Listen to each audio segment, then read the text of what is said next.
बिस्मिल्लाहिर्रहमानिर्रहीम।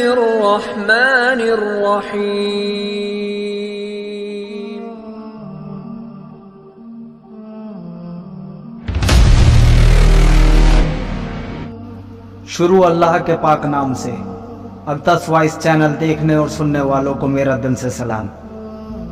दोस्तों, मैं फिर हाजिर हूँ आपके लिए एक मज़ेदार किस्सा लेकर। अगर आपने मेरा चैनल अभी तक सब्सक्राइब नहीं करा है तो सब्सक्राइब कर लें और वीडियो अच्छा लगे तो लाइक और शेयर करें। साथ ही साथ नोटिफिकेशन के बटन को भी दबाते हैं ताकि मेरी आने वाली वीडियोस डायरेक्ट आप तक पहुंच सके। तो चलिए बिना देरी करे शुरू करते हैं आज का किस्सा। बहुत सालों पहले की बात है। यमन का एक बादशाह था जिसकी एक बेटी बहुत ही खूबसूरत थी। अपनी खूबसूरती और दौलत की वजह से वो बहुत ही मगरूर और घमंडी थी। कहीं से भी उसकी शादी के लिए कोई रिश्ता आता तो वो उसको ठुकरा देती और उनका खूब मजाक बनाती थी। एक दिन बादशाह ने बहुत ही आलीशान दावत रखी और उसमें शहजादी से शादी करने के ख्वाहिशमंद तमाम शहजादों को भी बुलाया गया। तमाम शहजादे अपने अपने मर्तबे के हिसाब से अपनी अपनी कुर्सियों पर बैठ गए। तभी वहाँ अपने मगरूर अंदाज में शहजादी भी वहाँ आ गई और वो जिस भी शहजादे के पास से गुजरती उसको बहुत गिरी हुई नज़रों से देखती। फिर वो एक शहजादे के पास पहुंची जो बहुत ही ज़्यादा मोटा था। शहजादी ने उसका मजाक उड़ाते हुए अपनी कनीज से कहा, देखो तो ज़रा इसको, आटे की बोरी लगता है। फिर वो दूसरे शहजादे के पास पहुंची और बोली, ये तो बिल्कुल चूहे जैसा दिखता है। इसी तरह शहजादी हर शहजादे की बेइज्जती करती रही, लेकिन एक शहजादे को देखकर उसकी हंसी रुक ही नहीं रही थी क्योंकि उसने दाढ़ी रखी हुई थी। शहजादी ने उसका मजाक उड़ाते हुए कहा, देखो तो जरा इसे, कैसे इसने अपने चेहरे पर घास उगा रखी है। बादशाह ने जब ये देखा कि उसकी बेटी आए हुए मेहमानों का कैसे मजाक उड़ा रही है तो बादशाह को उस पर बहुत गुस्सा आया। तभी बादशाह ने भरी महफिल में ये ऐलान कर दिया कि कोई शहजादा इससे शादी करे या ना करे, लेकिन अब मैं इसकी शादी किसी गरीब या फकीर से करूं। इस ऐलान के बाद तमाम लोग वहां से चले। फिर कुछ देर बाद वहां एक फकीर आया जो गली मोहल्लों में गाना गाया करता। वो महल की शाही खिड़की के पास बैठकर अपना गाना गाने लगा। जब बादशाह ने उसकी आवाज़ सुनी तो अपने गुलाम को बोला, जाओ उसको जाकर मेरे पास लेकर आओ। गुलाम उस फटे पुराने कपड़े पहने फकीर को अंदर लेकर आ गया। फिर बादशाह ने उससे कहा कि कुछ ऐसा गाओ जिससे मैं बहुत खुश हो जाऊं और तुम्हें इनामों से नवाजूं। फकीर ने बहुत प्यारा नगमा सुनाया जिससे बादशाह खुश हो गया। बादशाह को खुश देखकर फकीर ने उससे इनाम की ख्वाहिश जाहिर की तो बादशाह ने कहा, मैं अपनी बेटी की शादी तुमसे करवाऊंगा। शहजादी ने जब ये सुना तो वो हैरान रह गई। उसने बादशाह से बहुत मिन्नतें की मगर बादशाह ने उसकी एक ना सुनी। बादशाह ने उससे कहा, मैंने मेहमानों के सामने वादा किया था कि मैं तुम्हारी शादी किसी गरीब या फकीर से कराऊंगा। अब उस वादे को पूरा करने का वक्त आ गया है। फिर बादशाह ने उसकी शादी उस फकीर से करवा दी और कहा, अब तुम अपने शौहर के साथ जाने की तैयारी कर लो। शहजादी रोते रोते उस फकीर के साथ चली गई। रास्ते में एक शिकारगाह पे रुकी और फकीर से पूछा, ये शिकारगाह किसकी है? तो उस पर फकीर बोला कि मैंने सुना है तुमने किसी दाढ़ी वाले की बेइज्जती करी थी, ये उसी की शिकारगाह है।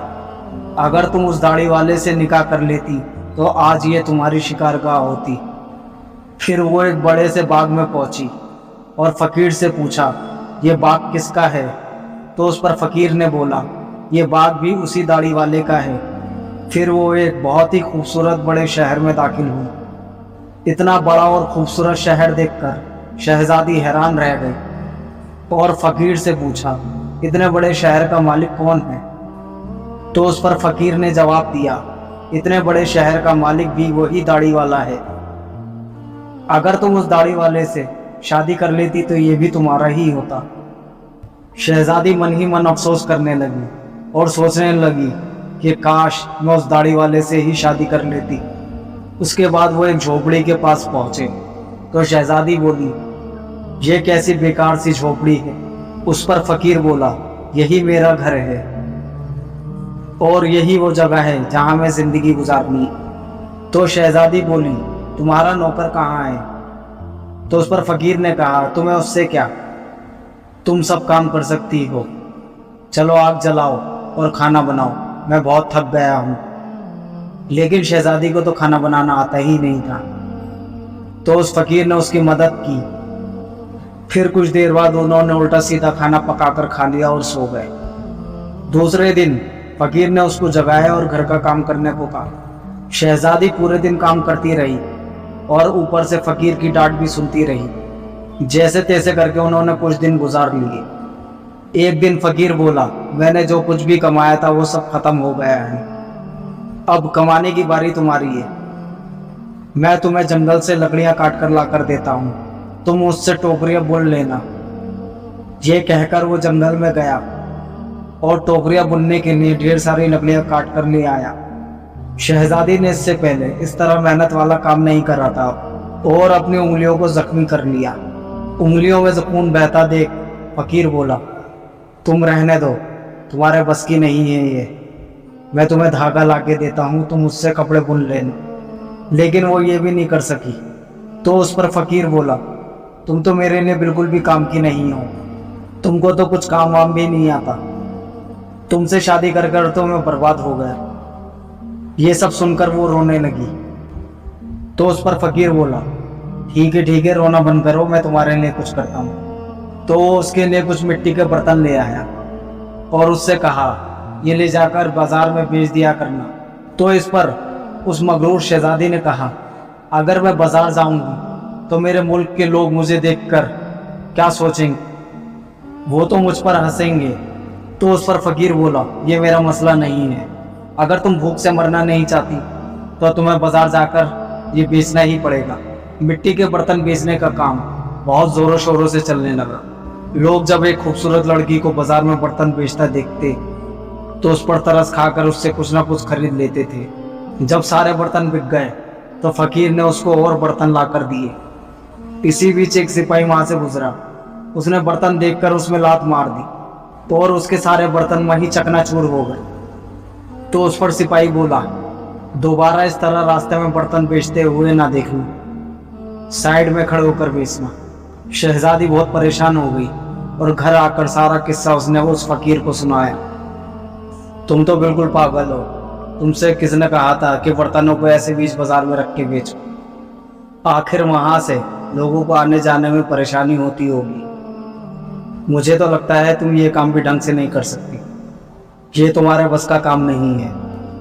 मैं कल शाही महल जाऊंगा, हो सकता है तुम्हारे लायक वहाँ कोई काम मिल जाए।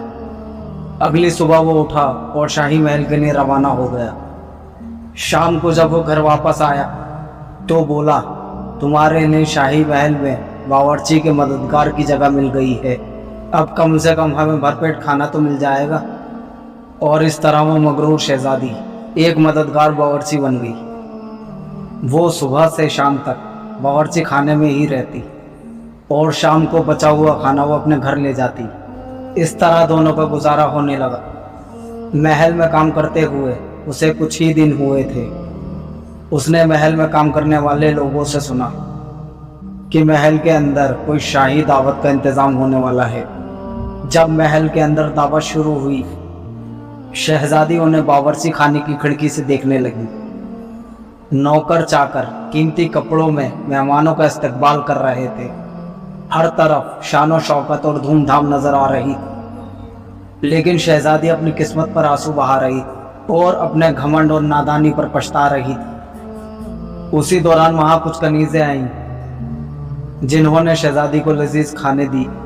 शहजादी ने उस खाने को टोकरी में रखा और घर की तरफ चल दी। अभी वो महल के दरवाजे से ही गुजर रही थी, अचानक बहुत कीमती लिबास पहने हुए एक आदमी ने उसका रास्ता रोका। शहजादी ने जब उसकी तरफ देखा तो वो वही दाढ़ी वाला बादशाह था जिसका उसने मजाक उड़ाया था। वो डर के मारे कांपने लगी। बादशाह उसे लेकर महल में पहुंचा। इतने सारे लोग देखकर उसका अपने ऊपर काबू नहीं रहा। और घबराहट में उसके हाथ से टोकरी गिर गई और उसमें से खाना निकलकर चारों तरफ बिखर गया। तमाम दरबारी उसे देखकर हंसने लगे। उस वक्त उसका हाल ऐसा था कि किसी तरह ज़मीन फट जाए और वो उसमें समा जाए। उसने झटके से अपना हाथ छुड़ाया और भागना चाहा। फिर बादशाह ने उसे दोबारा पकड़ लिया और नरमी से बोले, डरो मत, क्या तुम मुझे नहीं पहचानती? हाँ, मैं वही फ़कीर हूँ जो तुम्हारे साथ झोपड़ी में रहता था, और मैं वही सिपाही हूँ जिसने तुम्हारे बर्तन तोड़े थे। ये सब कुछ मैंने तुम्हारे लिए इसलिए किया क्योंकि मैं तुम्हें बहुत पसंद करता था और तुमसे शादी करना चाहता था। अब तुम्हारे घमंड का इलाज हो चुका। मैं वही फ़कीर हूँ जिसके साथ तुम रहा करती थी। अब तुम्हें अच्छा सबक मिल गया है और पुरानी बातें भूल जाओ। जाकर देखो हमारी शादी की तैयारी में कोई कमी तो नहीं है। उसी वक्त कनीज़ा आई और उसे अपने साथ ले। फिर शहजादी को नहलाकर उसको दुल्हन का लिबास पहनाया गया। जब दोबारा वो वहाँ आई तो उसने देखा उसके माँ बाप और सारे दरबारी वहाँ मौजूद हैं। सब लोगों ने शहजादी को मुबारकबाद दी। शहजादी बिल्कुल बदल गई थी। उसका गुरूर और घमंड सब खत्म हो गया था। उसने ज़िंदगी गुजारने का ढंग सीख लिया। दोस्तों, हालात जैसे भी हों, इंसान को कभी घमंड और तकब्बुर नहीं करना चाहिए। अल्लाह हमें अपना शुक्र अदा करने वाला बनाए। वीडियो अच्छा लगा हो तो चैनल को सब्सक्राइब करें, लाइक और शेयर करें। फिर मिलेंगे एक और मज़ेदार किस्से के साथ। तब तक के लिए अल्लाह हाफिज़।